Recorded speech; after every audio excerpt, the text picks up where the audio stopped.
नमस्कार, ओम शांति।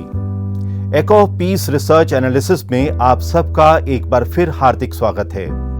पिछले 3 सप्ताह में पीस न्यूज में 55 समाचार प्रसारित किए गए, जिनमें से हमने वो 3 समाचार आज के इस कार्यक्रम के लिए चुने हैं जिनकी अनुगूंज सबसे अधिक सुनाई दी है। ये हैं आजादी के स्वर्णिम अमृत महोत्सव पर ब्रह्मा कुमारीज द्वारा भारत सरकार के साथ मिलकर अखिल भारतीय समाधान परक मीडिया अभियान के अनेक कार्यक्रमों की शुरुआत। वैंकूवर कनाडा में ब्रह्मा कुमारीज बहनों को कौंसल जनरल श्री मनीष द्वारा आमंत्रण। वेस्ट इंडीज में अंडर 19 क्रिकेट टीम की शानदार जीत पर ब्रह्मा कुमारीज बहनों द्वारा बधाई। मानव शरीर के जीवन की शुरुआत संचार से होती है, जब शिशु रोता है, और संचार के अंत के साथ ही देह की समाप्ति हो जाती है। इस आरंभ और अंत के बीच हम कई तरह से अपनी बात कहते हैं और दूसरों के विचारों से अवगत होते हैं। यह संचार मूल रूप से हम 4 प्रकार से करते हैं। पहला है अपने आप से संचार, जिसे इंट्रापर्सनल कम्युनिकेशन कहते हैं। दूसरा, 2 व्यक्तियों के बीच संचार, जिसे हम इंटरपर्सनल कम्युनिकेशन के नाम से जानते हैं। तीसरा, एक समूह से संचार, जिसे ग्रुप कम्युनिकेशन कहते हैं। और चौथा, असंख्य लोगों से संचार, जिसे मास कम्युनिकेशन या जनसंचार कहा जाता है। जनसंचार के विविध साधन हम सब प्रयोग करते हैं, जो हमारे विचारों को प्रभावित करते हैं। किताबों की छपाई लगभग 550 वर्ष पहले हुई और एक लेखक की पुस्तक ने करोड़ों लोगों को प्रभावित किया। भारत में समाचार पत्र का इतिहास 250 साल पुराना है और मुंबई समाचार पिछले 200 साल से असंख्य लोगों की विचारधारा को प्रभावित भी करता आ रहा है। रेडियो ने विश्व में पिछले 100 वर्षों की अनेक घटनाओं का वर्णन शब्दों के माध्यम से किया। भारत में टेलीविजन 7 दशकों से हर घर का सदस्य बन गया और लोग उसके साथ हंसते और मुस्कुराते हैं। 1995 में इंटरनेट के आने से पत्रकारिता और जनसंचार का स्वरूप ही बदल गया और पिछले 20 वर्षों से मोबाइल ने कई प्रकार से बैंकिंग, शॉपिंग, शिक्षा, मनोरंजन के साथ साथ सूचना सामग्री को भी अलग दिशा दी है। परंतु पत्रकारिता में सकारात्मकता का स्थान नकारात्मकता ने ले लिया है, जिसे पुनः समाधान मूलक बनाए जाने की आज आवश्यकता महसूस की जा रही है। 21 जनवरी 2022 को शांतिवन आबू में अखिल भारतीय समाधान परक मीडिया अभियान का राष्ट्रीय शुभारंभ किया गया। विषय था समाधान परक मीडिया से समृद्ध भारत की ओर। इस संबंध में Indian institute of mass communication के director general professor Sanjay Dwivedi का मानना है, समाधान मूलक पत्रकारिता, सॉल्यूशन बेस्ड जर्नलिज्म, क्योंकि आज तक हमें बताया जाता रहा है, पढ़ाया जाता रहा है कि हमारा काम सवाल खड़े करना है, हमारा काम प्रश्न पूछना है। किंतु जो ईश्वरीय यात्रा पर होते हैं, जो आध्यात्मिक यात्रा पर होते हैं, जिनका ईश्वर के साथ साक्षात संवाद होता है, ऐसे लोग सिर्फ सवाल खड़े नहीं करते, वे उन सवालों से जूझते हैं, उनके सुंदर हल तलाशते हैं और एक सुंदर दुनिया बनाने के लिए काम करते हैं। क्योंकि देखिए, बड़े लंबे समय तक जो पत्रकारिता की परिपाटी रही है, वो पश्चिम के मूल्यों पर खड़ी रही। पश्चिम के मूल्य क्या है? पश्चिम की पत्रकारिता के मूल्य है कुछ अशोभन हो जाए, कुछ गड़बड़ हो जाए, कुछ कॉन्फ्लिक्ट हो जाए, कहीं झगड़े विवाद हो जाए तो वो समाचार बनता है। एक परिभाषा में कहा जाता है कि आदमी कुत्ते को काट ले तो समाचार है, कुत्ता आदमी को काट ले तो समाचार नहीं। यानी नकारात्मकता पत्रकारिता में एक मूल्य की तरह शामिल है, और जब नकारात्मकता एक मूल्य की तरह पत्रकारिता में शामिल है तो उससे हम आध्यात्मिक मूल्यों की अपेक्षा नहीं कर सकते, उसमें हम दैवी गुणों की अपेक्षा नहीं कर सकते। इसलिए पत्रकारिता के मूल्यों को बदलने की जरूरत है।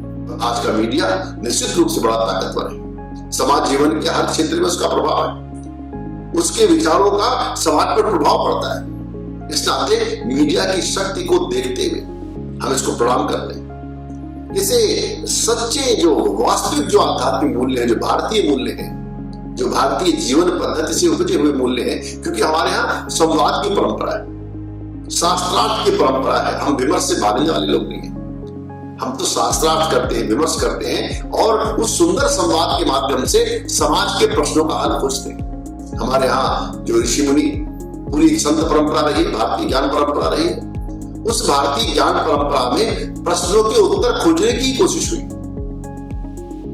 सवालों से जूझना, उन सवालों के ठोस और वाजिब हल तलाशना, और वो हल तलाशना जो लोक मंगल के लिए उपयोगी हो, जो समाज के लिए उपयोगी हो।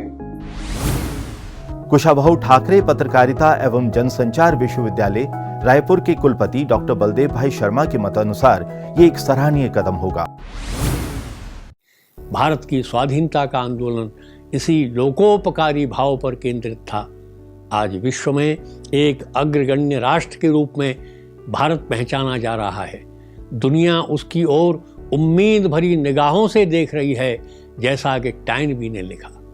इसलिए हमें यह जो आज़ादी मिली, अब इसको आधार बनाकर स्वर्णिम भारत का निर्माण करना है, जो पुनः विश्व वंद्य बने।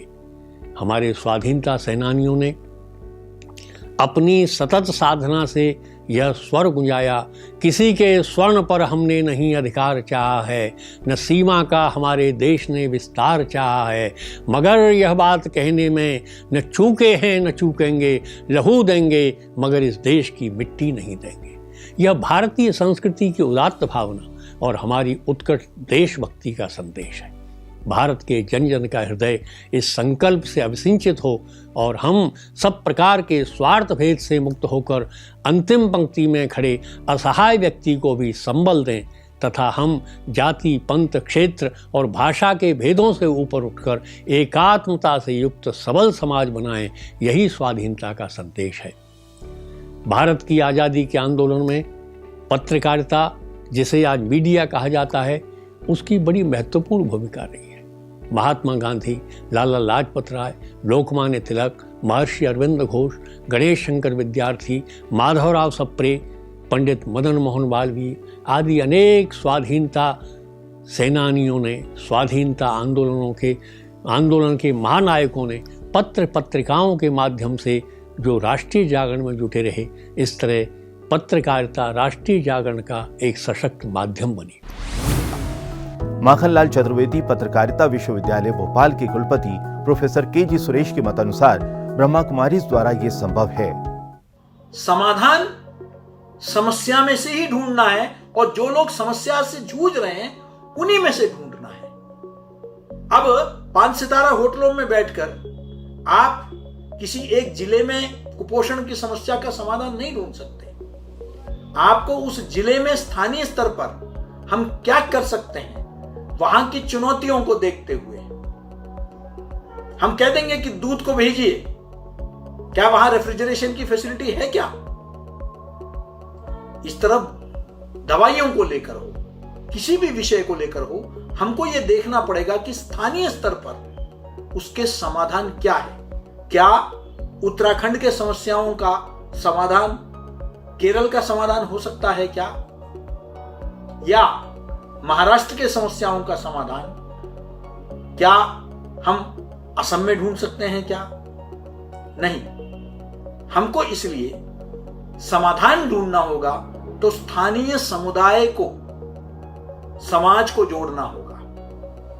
यह बहुत आवश्यक है। और कहीं ना कहीं हम पत्रकारिता में भी इस कमी को महसूस कर रहे हैं, जहां आरोप प्रत्यारोप तो बहुत होते हैं, लेकिन समाधान, निष्कर्ष पर पहुंचने की बात बहुत कम होता है। टेलीविजन में आए दिन बहस आपको सुन, जिनका जन सरोकार से कुछ लेना देना नहीं। क्या पत्रकारिता का मुख्य उद्देश्य केवल सूचना प्रदान करना होता है या कुछ इससे अधिक? जब आपके हाथ में कलम, कैमरा या माइक होता है तो समस्या अधिक महत्व रखती है या फिर समाधान? समाधान मूलक पत्रकारिता किस प्रकार आम पत्रकारिता से भिन्न है? आध्यात्मिक पत्रकारिता किस प्रकार समाज की समस्याओं का समाधान कर सकती है? महात्मा गांधी ने कहा था, पत्रकारिता का एकमात्र उद्देश्य सेवा होना चाहिए। प्रेस एक महान शक्ति है, लेकिन जिस तरह पानी का अनियंत्रित प्रवाह पूरे देश को जलमग्न कर देता है और फसलों को तबाह कर देता है, ठीक उसी तरह एक अनियंत्रित कलम भी सेवा के बजाय तबाह करने का कार्य करता है। पूर्व राष्ट्रपति डॉक्टर शंकर दयाल शर्मा ने कहा था, पत्रकारिता कोई पेशा नहीं है, ये जनसेवा का माध्यम है। लोकतांत्रिक परंपराओं की रक्षा करने, शांति और भाईचारे की भावना बढ़ाने में इसकी महत्वपूर्ण भूमिका है।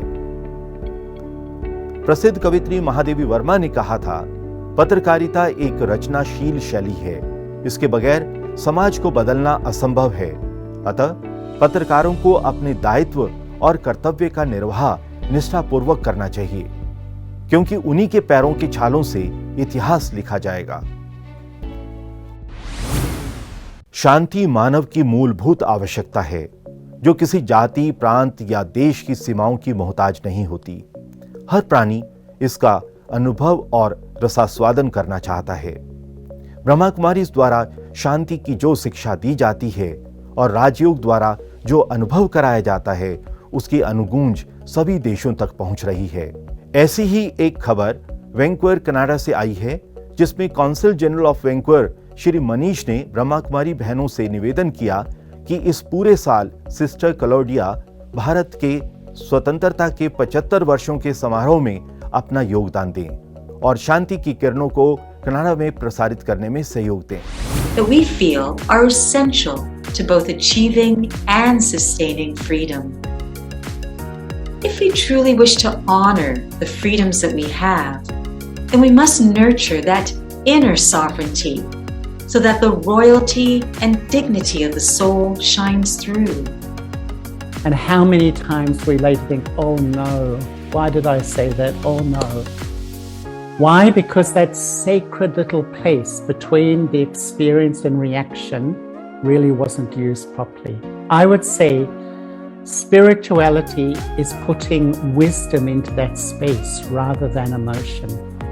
And the more that we put truth and wisdom in this sacred space, it transforms my reactions.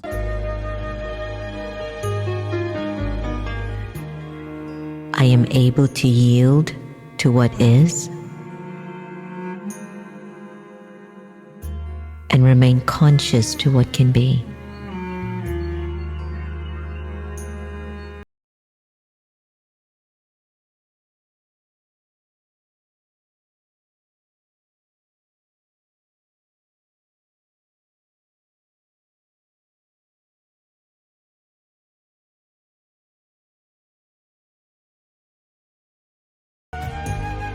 I am peace.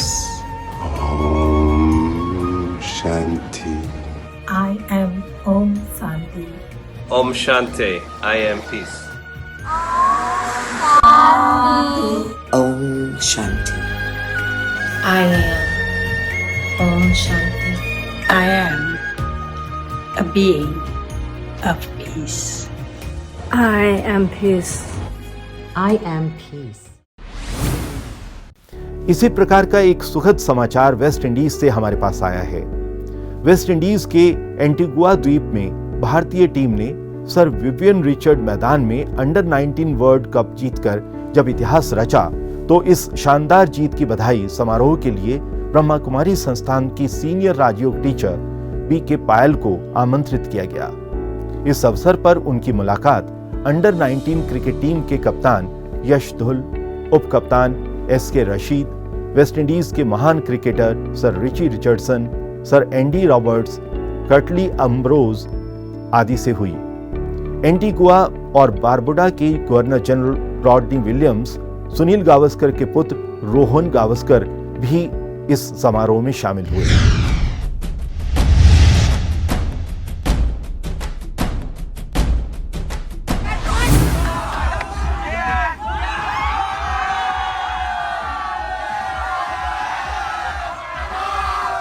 Unreal. I've never felt like this before, and I cannot describe the feeling. It's been a 4-year wait for their 5th title. India, under 19 champions of the world. Waste Indies के Antigua द्वीप में भारतीय team ने under 19 world cup जीतकर इतिहास रच दिया। Sir Vivian Richards मैदान में हरियाणा के दिनेश बाना के शानदार छक्के ने भारत को 5वीं बार अंडर 19 वर्ल्ड कप का चैंपियन बना दिया। इस शानदार जीत की बधाई देने के लिए ब्रह्मा कुमारी संस्था के सीनियर राजयोगा टीचर बीके पायल को भारतीय युवा ब्रिगेड से मुलाकात करने का अवसर मिला। It was a great pleasure for me to attend the live final of the World Cup Under-19 cricket tournament held in the island of Antigua and Barbuda, here in West Indies. I was specially invited guest of His Excellency the High Commission of India to Guyana, Dr. K.J. Srinivasa, to the cocktail reception held at the Hotel Royalton Ballroom on Saturday 5th, 2022 in honor of Team India Under-19. I met so many former legends of West Indies Cricket Board. BK Payal का मानना है कि Bharatiya Yuva brigade की आधी team ने Covid से पीड़ित होने के बावजूद भी पूरे वर्ल्ड कप के दौरान शानदार प्रदर्शन किया। उनका सकारात्मक दृष्टिकोण, परिपक्व सोच, प्रतिकूल परिस्थितियों से वापस आना यह दर्शाता है कि भारतीय क्रिकेट का भविष्य बहुत अच्छे हाथों में है। बादल समुद्र का खारा जल पीते हैं और उसको मीठा बनाकर तपते और प्यासे जन के लिए बरसा देते हैं। संतों का दर्शन मात्र ही खुशी और तृप्ति प्रदान कर देता है। इस संबंध में कबीर ने क्या खूब कहा है, कबीरा संगति साधु की जो गंदी का बास, जो कुछ गंदी दे नहीं तो भी बास सुबास। आज के कार्यक्रम में बस इतना ही। आप अपने विचार और सुझाव हमें भेज सकते हैं। हमारा ईमेल है peacenews@godlywoodstudio.org। अगले मास तीसरे रविवार आपसे फिर मुलाकात होगी। तब तक के लिए हमें दे अनुमति। नमस्कार। ओम शांति।